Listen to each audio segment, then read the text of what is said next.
Can you have this? What's the value of this to the come listener? on, you hurt me. No, Ouch. I mean, I get it to us. I get it to us, but I'm saying, what's the value of this to the listener? Like, the value of this to the listener is the information, right? No, 100%. I mean, think of the automobile industry.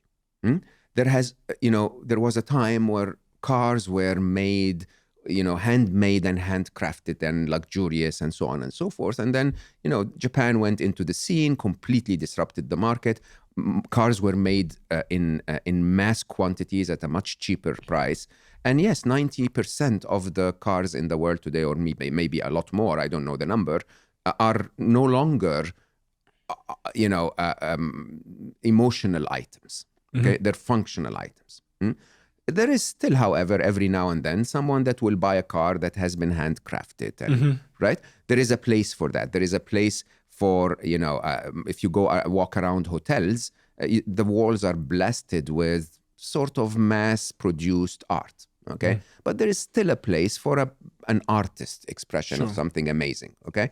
My feeling is that there will continue to be a tiny space, as I said in the beginning.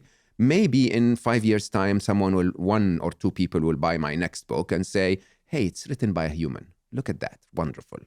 Oh, look at that. There is a typo in here. Okay. I don't know. There might be a very, very big place for me in the next few years where I can sort of show up and talk to humans. Like, hey, let's get together in a small event. And then, I can express emotions and my personal experiences. And you sort of know that this is a human talking. You'll miss that a little bit. Eventually, the majority of the market is going to be like cars. It's going to be mass-produced, very cheap, very efficient. It works, right? Because I think sometimes we underestimate what human beings actually want in an experience. I remember the story of a friend of mine that came to my office many years ago, and he tells the story of the CEO of a record store standing above the floor and saying, people will always come to my store because people love music. Now, on the surface of it, his hypothesis seems to be true because people do love music. It's conceivable to believe that people will always love music, but they don't love traveling for an hour in the rain and getting in a car to get a plastic disc.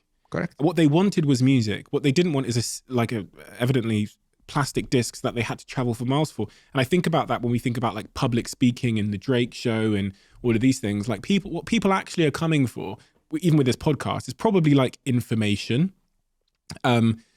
But do they really need us anymore for that information when there's going to be a sentient being that's significantly smarter than at least me and a little bit smarter than you? So, so kind. So you're spot on. You are spot on.